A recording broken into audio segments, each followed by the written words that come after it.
A revisar ahora el Código Penal. Y dentro del Código Penal vamos a ver los delitos de la falsificación de documentos en general. Cuando hablamos nosotros de falsificación de documentos en general, vamos a tomar en cuenta algunos artículos fundamentales del mismo. El artículo 198 nos habla de la falsedad material. ¿Y qué es la falsedad material? La falsedad material es aquel sujeto que forjare, es decir, que creare, que formare una cosa, en todo o en parte, un documento público falso o alterare uno que es verdadero, de modo que puede resultar perjudicial a otras personas. Esto viene a ser considerado ya un delito y va a incurrir en privación de libertad de 1 a 6 años. Asimismo, tenemos el artículo 199 que nos habla ya de la falsedad ideológica y dice que el que insertare o hiciera insertar en un instrumento público verdadero, aquí estamos hablando de dos aspectos fundamentales, que el sujeto inserte o que haga que otra persona inserte en un documento público verdadero, declaraciones falsas, concernientes a un hecho que el documento deba probar de modo que pueda resultar perjuicioso para la parte. Entonces, esto va a ser sancionado con una privación de libertad de 1 a 6 años. En ambos casos, en ambas falsedades, si el autor fuere funcionario público y las cometiera en ejercicio de sus funciones, la sanción de privacidad de libertad será de 2 años a 8 años. Entonces, estamos hablando nosotros que ya tenemos una agravante en ese sentido cuando tenemos a un funcionario público. El artículo 200 nos habla de la falsificación de documento privado y señala que el que falsificare material o ideológicamente un documento privado incurrirá en privación de libertad de 6 meses a 2 años siempre que su uso pueda ocasionar algún perjuicio. En las anteriores hemos visto nosotros que la falsificación era de documento público. Ahora estamos hablando de documento privado. La falsedad ideológica en certificado médico. Aquí ya estamos hablando de un sujeto que viene a ser el médico, es decir, el profesional médico.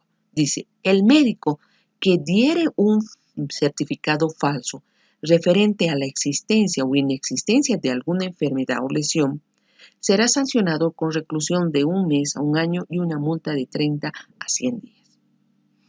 Si el falso certificado tuviere por consecuencia que una persona sana sea internada en un manicomio o en casa de salud, será sancionado con reclusión de 6 meses a 2 años y una multa de 30 a 100 días. Entonces, en la falsedad ideológica en certificado médico, el que va a estar tipificado va a ser fundamentalmente, o el que va a estar sancionado va a ser el médico, que va a emitir el certificado falso. Vamos ahora al artículo 202 y nos habla de la supresión o destrucción de un documento.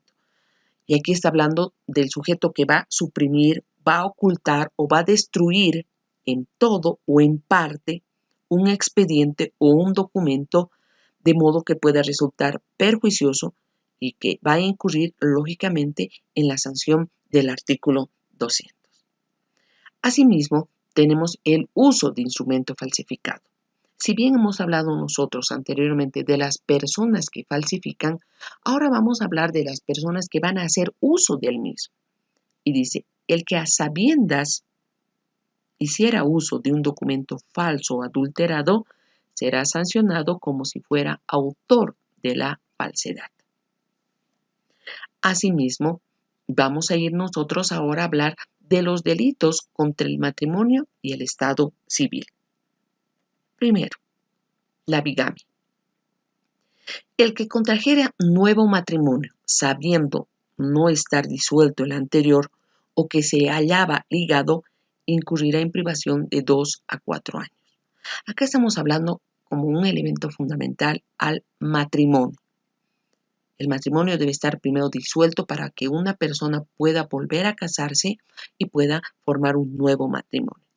Pero sabiendo que no está disuelto, realiza esto, entonces hablamos nosotros de la bigamia.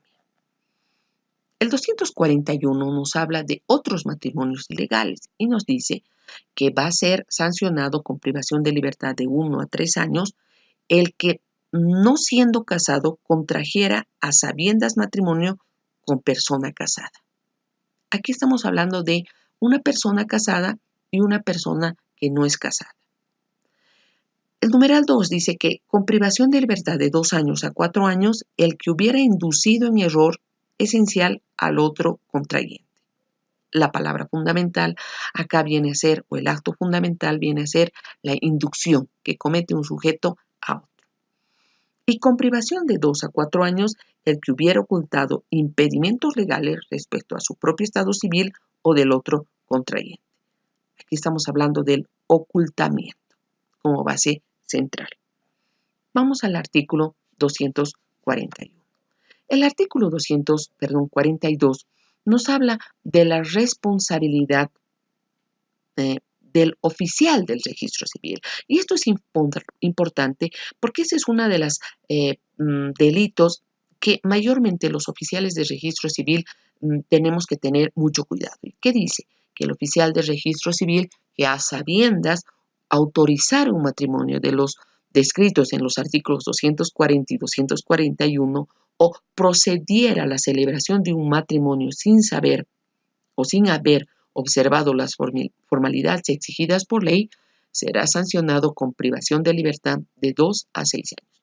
En este caso, el sujeto que va a estar inmerso dentro de este delito ya viene a ser el oficial de registro civil.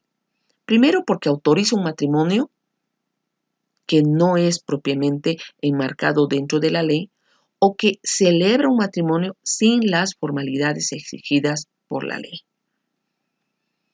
¿Qué sucede en el caso de una simulación de matrimonio? Dice, el que se atribuyere autoridad para la celebración de un matrimonio o el que simulara matrimonio mediante engaño será sancionado con privación de libertad de 2 a 6 años. En este caso, también el oficial de registro civil está involucrado dentro del artículo 243. Asimismo, tenemos el artículo 244 que nos habla de la alteración o sustitución del estado civil. Dice que incurrirá en 1 a 5 años el que quisiera inscribir en el registro civil a una persona inexistente, el que en el registro de nacimiento hiciera insertar hechos falsos que alteren el estado civil o el orden de un recién nacido, el que mediante ocultación, sustitución o exposición, aunque ésta no comporte abandono, dejar a un recién nacido sin estado civil, tomará inciertos o alterare el que le corresponde. Lo que fingiere preñez o parto para dar a un supuesto hijo derechos que no le corresponden, y si el oficial de registro civil autorizara a sabiendas la inscripción a que se refieren los incisos 1 y 2, la pena para él será grabada en 1/3.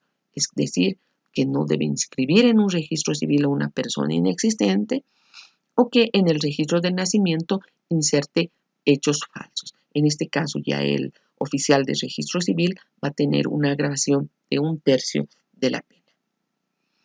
Asimismo, el artículo 245 nos habla de la atenuación por causa de honor. El que para salvar su propia honra o la de una mujer, madre, descendiente, hija adoptiva o hermana, hubiera incurrido en los incisos 2 y 3 del anterior artículo, serán sancionados con pena atenuada en una mitad.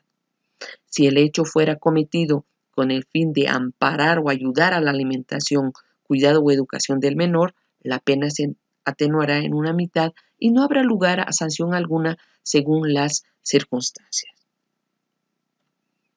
El 246 ya nos habla de la sustracción de un niño, niña o adolescente o jurídicamente incapaz. En este caso, tenemos nosotros a una edad base que es la de 16 años, que dice el que sustrajera a una menor de 16 años o a un jurídicamente incapaz de la potestad de sus padres, adoptantes, tutores o curadores, y el que retuviera a la niña o niño adolescente contra su voluntad, será sancionado con privación de libertad de 5 a 10 años. Esto ha sido modificado por el artículo 2 de la Ley 058 del año 2010, que habla de la protección legal de la niña, niños y adolescentes. Asimismo, tenemos nosotros el artículo 247, que nos habla de la inducción a la fuga de un niño o adolescente o jurídicamente incapaz.